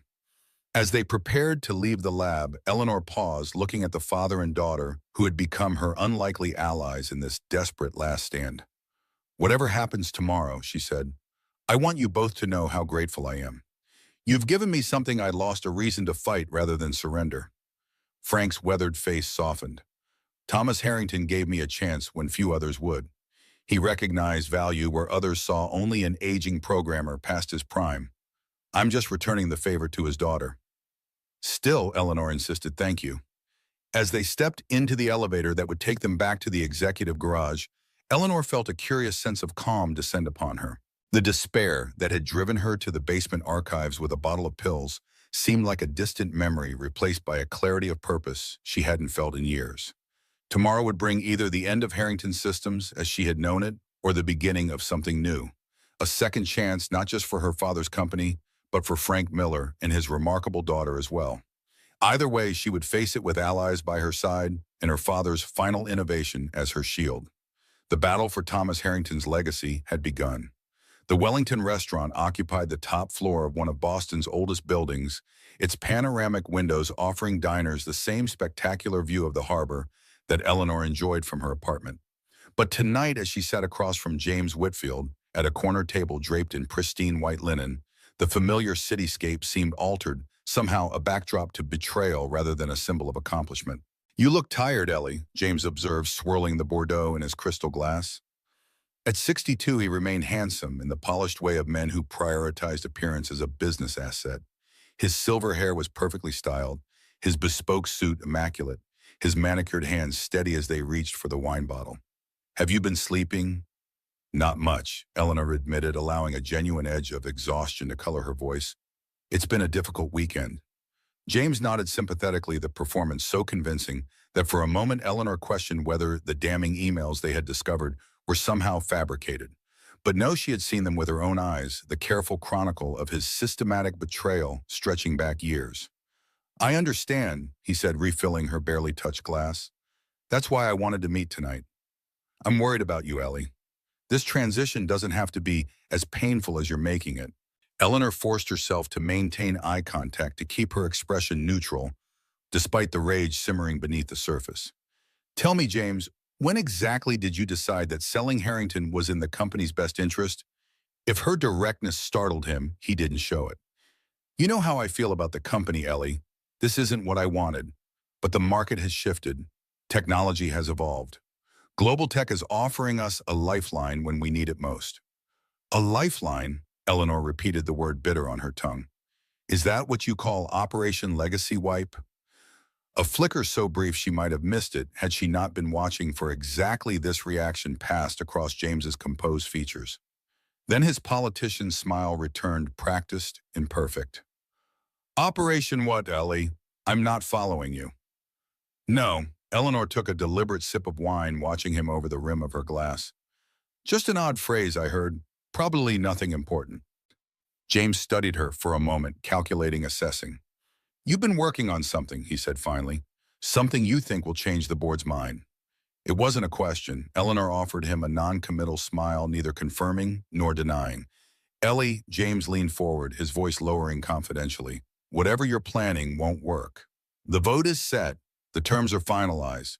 Global Tech has already begun transition planning." "Then why are we having dinner?" Eleanor asked. "If everything is so inevitable, why bother with this pretense of concern?" A flash of genuine irritation crossed James's face before he could mask it. "Because despite what you may believe right now, I do care about you. We've been friends for 40 years. I don't want this to end with bitterness." "Friends?" Eleanor echoed the word hollow. "Is that what you call it when someone systematically undermines everything you have built?" James set down his glass, his expression hardening slightly. "I've done nothing but support you, Ellie, even when you have made questionable decisions, even when you've ignored market realities in favor of your father's outdated philosophies." "My father built this company from nothing," Eleanor said, unable to keep the edge from her voice. "He created technologies that changed the world. What exactly has Richard Whitfield contributed to American innovation?" "James?" The mention of his father's name struck home. James's practiced composure slipped, revealing a glimpse of the cold calculation beneath. "So that's what this is about, ancient history." "Is it?" Eleanor held his gaze. "Sometimes the past isn't as dead as we think. Sometimes it's been quietly shaping the present all along." A tense silence stretched between them, decades of unspoken truths hanging in the balance. Then James signaled the waiter, his movements crisp with barely contained anger. "Check, please. It seems Ms. Harrington isn't feeling well tonight." "On the contrary," Eleanor said, rising from her seat, "I'm feeling clearer than I have in years. Thank you for dinner, James. I'll see you tomorrow at the board meeting." She left without looking back, feeling his eyes boring into her as she crossed the restaurant. Only when she reached the elevator did she allow herself a shaky breath. The confrontation had confirmed what they had suspected. James knew she was planning something, but not what. The element of surprise was still theirs. Outside, the April evening had turned cool, a brisk wind carrying the scent of the harbor. Eleanor's Tesla waited at the valet stand, but instead of heading home, she directed it toward Dorchester. Frank and Sarah were expecting her report on the dinner, and time was running short before tomorrow's showdown. The modest apartment building where Frank lived stood in stark contrast to Eleanor's luxury high-rise. Yet as she climbed the worn stairs to the third floor, she felt none of the condescension that might have colored her perception just days ago. Instead, she found herself reflecting on the irony that this unassuming building housed more genuine technological brilliance than many corporate boardrooms. Frank opened the door before she could knock his expression questioning. "How did it go?" "About as expected," Eleanor replied, stepping inside. "He knows we're planning something, but not what. And he definitely reacted when I mentioned Operation Legacy Wipe." The apartment was small but meticulously organized, the living space dominated by bookshelves filled with technical manuals and classic literature, a well-worn couch facing a modest television, and the corner workstation where Sarah sat still, diligently processing the evidence they had gathered. "Dad and I have been organizing everything," Sarah announced without looking up from her task. "We've got the prototype documentation, James's emails, and a timeline of suspicious activities all ready for your presentation." She insisted on helping, Frank explained with a mixture of pride and resignation. Wouldn't take no for an answer. "Good," Eleanor said, squeezing the girl's shoulder appreciatively. "We need all hands on deck for this." They gathered around the kitchen table where Frank had set up a makeshift command center, laptops, print-outs of key evidence, and a detailed plan for tomorrow's confrontation. "I've been thinking about our approach," Frank said, his military background evident in the precision of his planning. "The board meeting starts at 2 p.m. You'll need to control the narrative from the first moment. If James gets ahead of you—" "He won't," Eleanor assured him. "I've called in a few favors. We'll have some unexpected allies in that room." Frank raised an eyebrow. "Care to share with the rest of the team?" "William Harrison," Eleanor said. "Remember the senator you mentioned, your old military buddy?" Frank's eyes widened. "Bill, how did you I have my resources." Eleanor smiled. "Turns out Senator Harrison sits on the Commerce Committee's Technology Oversight Panel. He was very interested to hear about a potential foreign influence over critical American security technology." "You told him about Global Tech's international connections," Frank realized, impressed. "I may have mentioned certain concerns about proprietary American innovations being acquired by entities with questionable allegiances." Eleanor's smile turned slightly predatory. "The senator has agreed to attend our board meeting as an interested governmental observer. His presence alone will throw James off balance." Frank nodded appreciatively. "Good move. But we'll still need irrefutable evidence if we're going to turn the board against a deal they've already approved in principle." "That's where you come in," Eleanor said. "The Phoenix prototype is our technological centerpiece. If you can demonstrate its potential, show them that Harrington isn't past its prime but actually years ahead of the competition, it changes the entire value proposition of the company." "And if that's not enough," Frank asked the practical soldier, assessing all contingencies. Eleanor's expression hardened. "Then we go nuclear with the evidence of James's betrayal. But I'd prefer to win on innovation rather than scandal. That's what my father would have wanted." They worked late into the night, refining their strategy, preparing for every possible countermove James might make. Sarah eventually fell asleep on the couch, her small form curled protectively around her Triceratops toy. Frank covered her with a blanket, his weathered face softening as he watched his daughter. "She's all in on this mission," he said quietly. "Thinks we're some kind of corporate Avengers taking down the bad guys." "Isn't that what we are?" Eleanor asked, only half joking. Frank's expression turned serious. "What happens after, Eleanor? If we succeed tomorrow, if we stop the tempo, what then?" The question hung between them, weighted with unspoken possibilities. Eleanor glanced at Sarah's sleeping form, then back to Frank. "I meant what I said earlier. Phoenix needs a chief architect who understands it from the ground up. That's you, Frank. If we save Harrington, there's a place for you there. A real place, not a maintenance position." Frank hesitated, conflicting emotions playing across his features. It's been a long time since I worked in that world. Technology has changed. I've changed. Some things don't change, Eleanor said softly. Talent, vision, the ability to build something that matters. She met his gaze directly. My father saw those qualities in you 25 years ago. I see them now. For a moment, something electric passed between them, a connection forged through shared purpose and mutual respect. Then Frank looked away, his pragmatic nature reasserting itself. Let's focus on saving the company first, he said. After that, we'll see. Eleanor nodded, accepting his caution. One battle at a time. They parted shortly after midnight, Eleanor returning to her apartment to prepare for the most important presentation of her career. As she drove through Boston's quiet streets, she found herself contemplating the strange turns of fate that had brought her to this moment, from the depths of suicidal despair to this renewed sense of purpose in just 72 hours. If someone had told her on Friday that her company's fate would rest on the shoulders of a maintenance worker and his 8-year-old daughter, she would have dismissed them as delusional. Yet here she was entrusting everything to Frank Miller, a man who had helped build the technological foundations of modern computing before being discarded by an industry that valued youth over experience, innovation over wisdom. There was a lesson in that, Eleanor thought. Perhaps the same lesson her father had understood when he built that hidden room beneath Harrington Systems, that true innovation often comes from unexpected places, from people the mainstream has overlooked or forgotten. Morning arrived with the crystalline clarity that sometimes follows a sleepless night. Eleanor dressed with deliberate care, choosing not her usual power suit, but a deep blue dress her father had always admired, accented with her mother's pearl necklace. Today wasn't about corporate authority. It was about legacy, about the human story behind the technology. Frank and Sarah arrived at her apartment at noon, both dressed in their Sunday best, Frank in a slightly outdated but immaculately pressed suit, Sarah in a flowered dress that made her look both younger and somehow more serious. They carried with them the Phoenix prototype secured in a specialized case Frank had constructed overnight.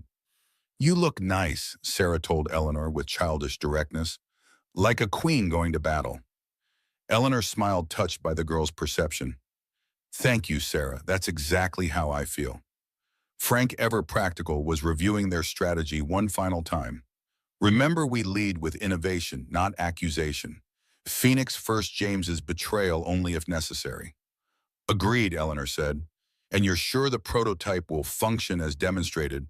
No technical glitches.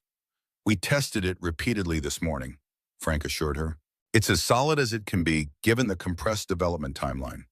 And Senator Harrison confirmed his attendance 15 minutes ago, Frank said. He'll meet us at Harrington. As they prepared to leave, Eleanor found herself seized by a sudden wave of doubt. What if it's not enough? What if the board is so committed to this deal that nothing we show them matters? Frank considered her question with the seriousness it deserved. Then at least you'll know you fought with everything you had. Sometimes that's all we can do. He offered a small, encouraging smile. But I wouldn't count us out just yet. We've got something James doesn't. What's that? The truth, Frank said simply. And a really good encryption algorithm.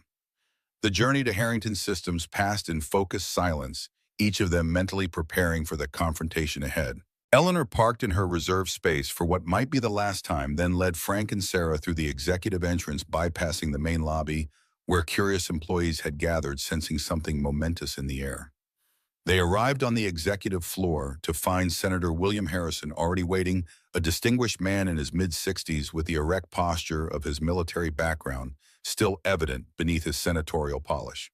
He greeted Frank with the easy familiarity of old comrades.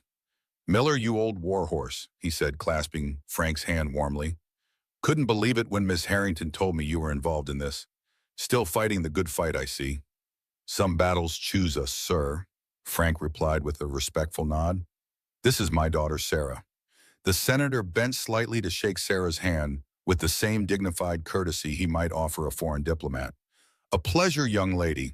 Your father was one of the finest soldiers I ever served with. Saved my life in Kuwait, did he tell you that?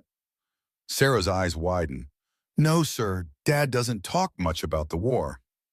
Never did, Harrison agreed, straightening. Too busy doing the job while others talked about it. He turned to Eleanor. Ms. Harrington, I've reviewed the materials you sent over. If your concerns about foreign interference in proprietary American technology prove founded, the Commerce Committee will take a very serious interest in this acquisition. Thank you for coming, Senator, Eleanor said. Your presence alone sends an important message about the national security implications of this sale.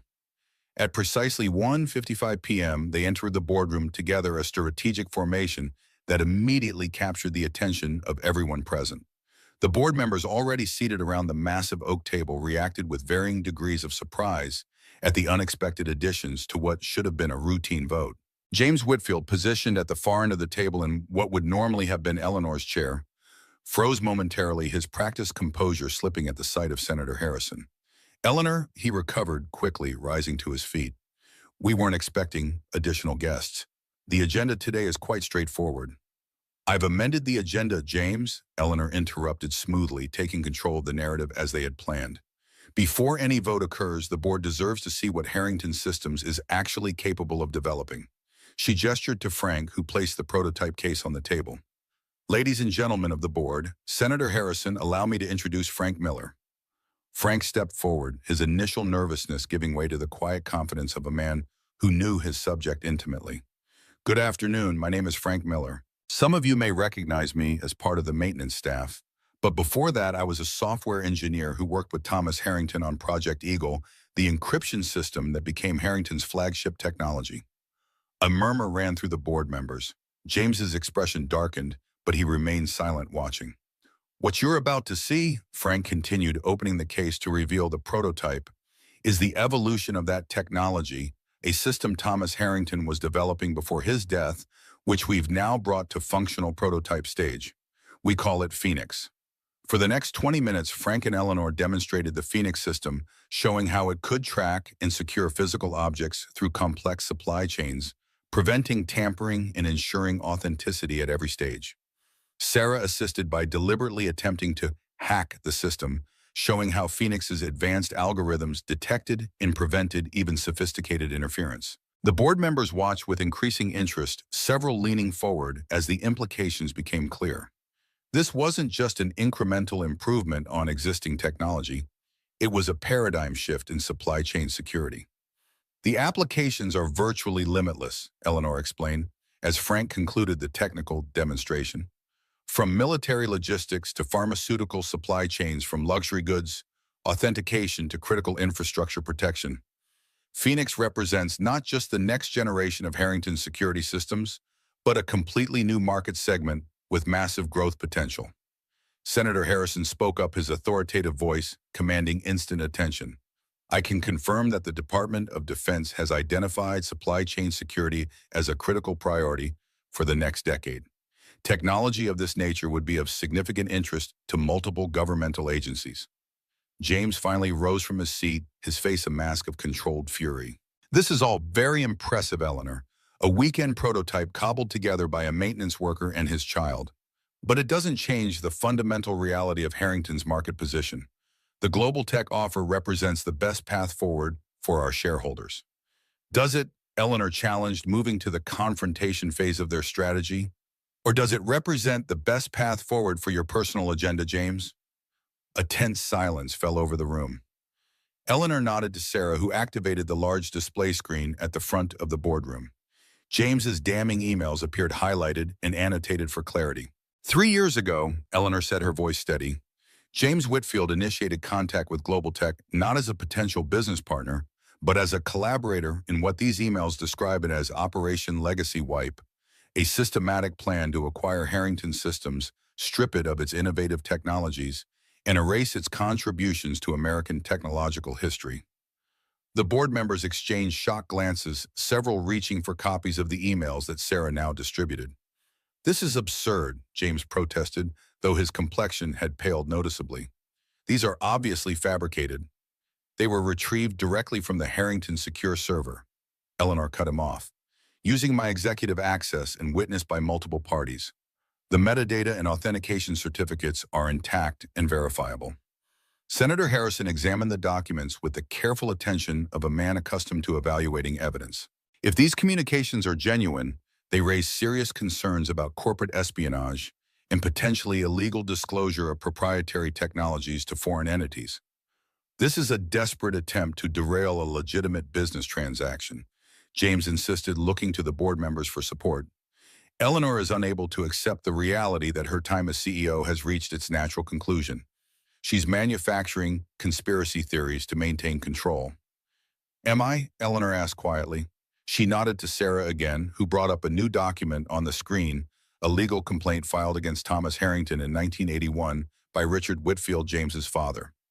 For those who don't know their history, Eleanor explained, Richard Whitfield was my father's colleague at MIT. He attempted to claim sole credit for work they had done together, tried to patent it separately. My father prevailed in court, but lost a friendship. She turned to James.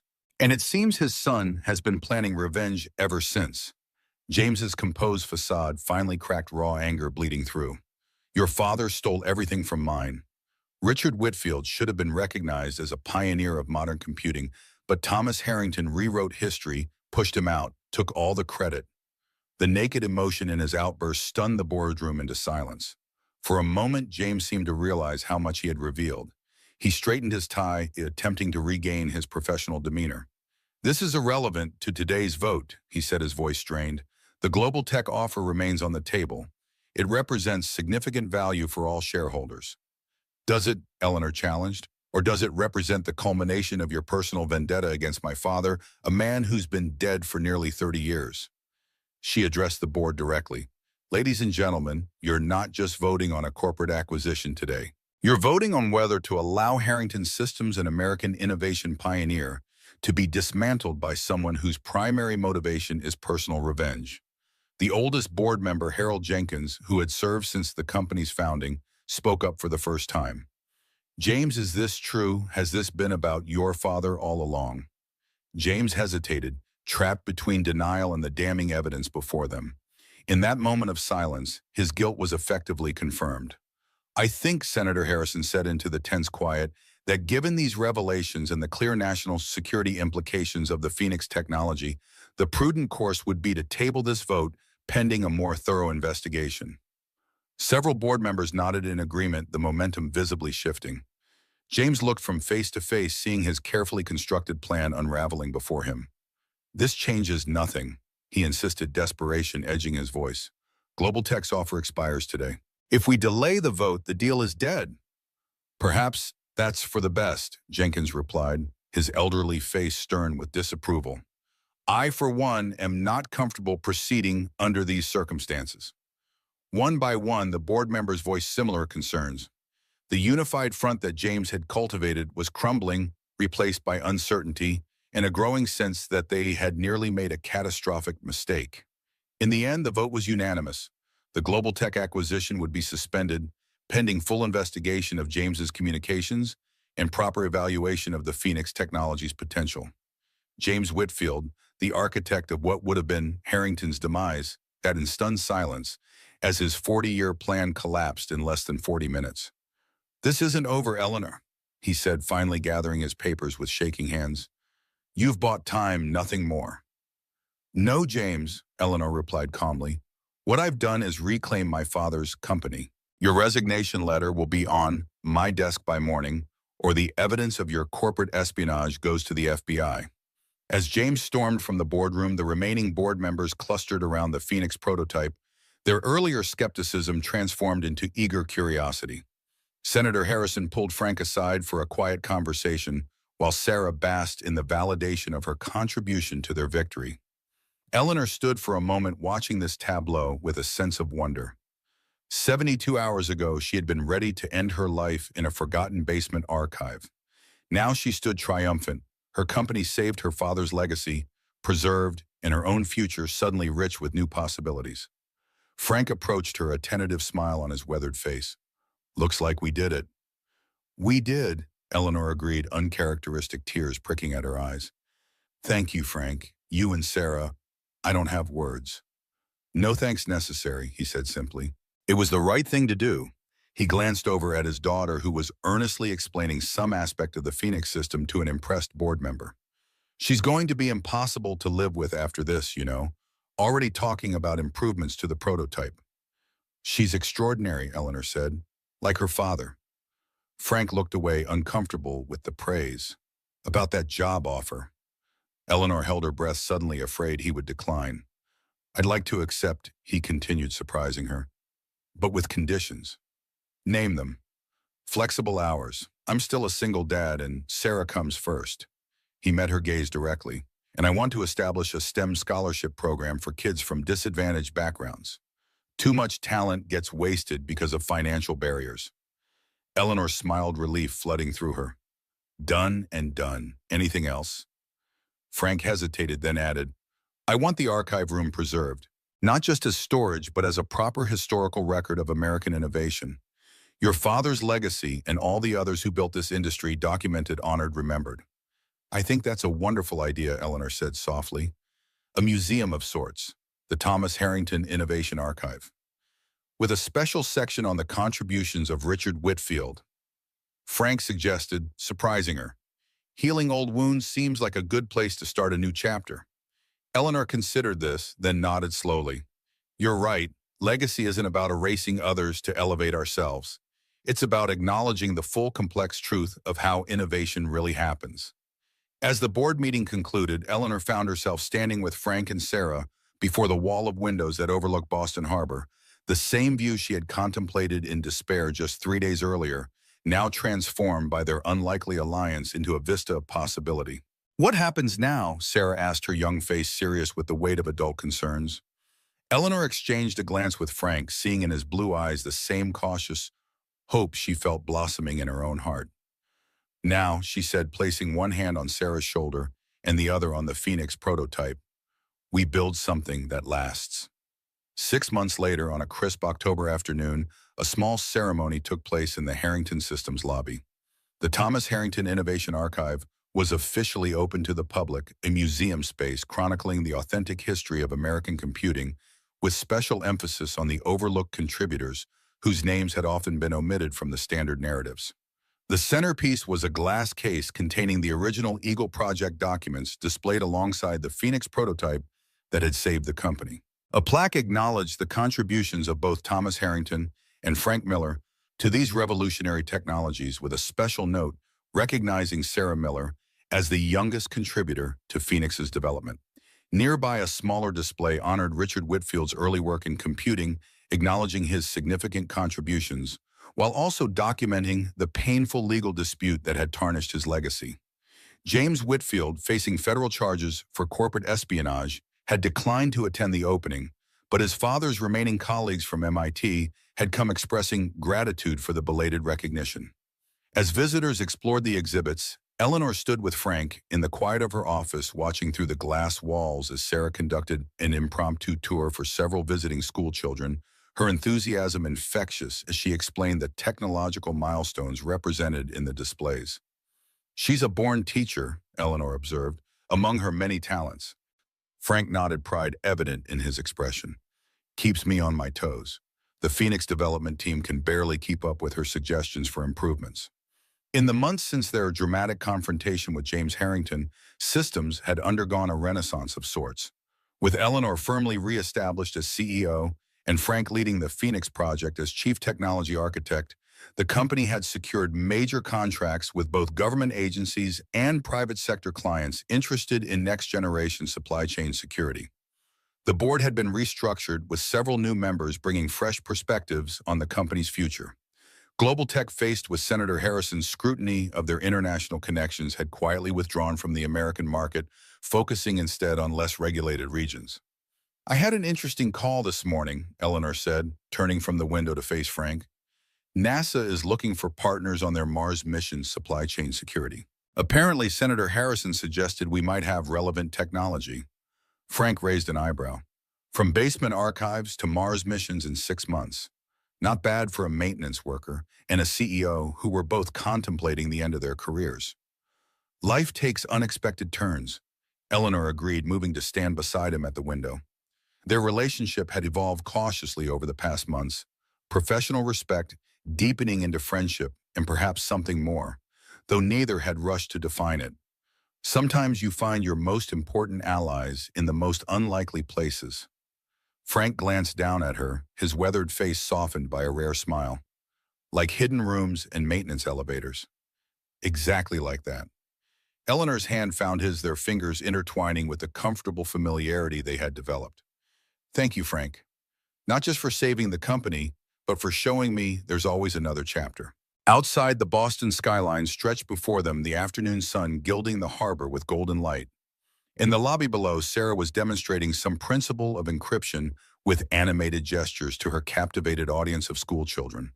The museum visitors moved through the exhibits, absorbing the authentic history of American innovation, the triumphs and failures, the famous names and the forgotten contributors.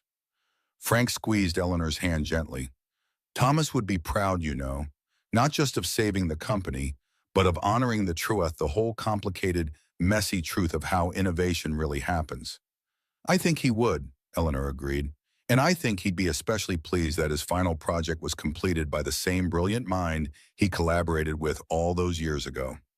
Frank looked away, still uncomfortable with direct praise, but the slight straightening of his shoulders betrayed his pride. Phoenix is just the beginning. Sarah's already talking about applying the same principles to medical device security, financial transaction, verification voting systems. The future of Harrington's systems, Eleanor said with satisfaction. Built on respect for the past, but not constrained by it. As they stood together at the window, watching the world they had fought to preserve, Eleanor reflected on the strange journey that had brought them to this moment. From the depths of despair in a forgotten archive room to this new beginning, united by a shared commitment to building something of lasting value. The pill bottle that had once seemed her only escape was now a distant memory, replaced by purpose, connection, and the unexpected joy of mentoring Sarah's remarkable talent. Frank, too, had transformed from the invisible maintenance worker traversing midnight corridors to a respected innovator reclaiming his rightful place in the technological vanguard. Always another chapter, Frank murmured, echoing his words from that first night in the diner when he had offered hope to a stranger contemplating surrender. Eleanor nodded, her hand still warm in his. Always. Below them, Sarah looked up from her impromptu lecture, waving excitedly for them to join her. Frank and Eleanor exchanged a glance of shared understanding, then moved together toward the elevator that would take them down to the lobby, to Sarah, to the future, to the next chapter of a story that had nearly ended, but instead had found a new beginning in the most unlikely of alliances. As they stepped from the elevator into the lobby, surrounded by the authentic history of American innovation and the bright promise of its future, Eleanor felt a profound sense of rightness settle over her. This moment, these people, this purpose, was what her father had built Harrington Systems to achieve. Not just technological advancement for its own sake, but innovation that honored the past while creating something of lasting value for the future. In the basement archives beneath their feet, the hidden room remained preserved now, as a reminder of how close they had come to losing everything, and how the darkest moments sometimes precede the most unexpected light. The old maintenance elevator still creaked. The archive door still required the same 6-digit code, and somewhere in those concrete corridors, the past and future of American innovation continued, their eternal conversation witnessed by those who understood that true legacy isn't carved in corporate boardrooms, but in the quiet dedication of builders who believe that what they create matters, not just for profit, not just for power, but for the enduring story of human ingenuity that outlasts us all.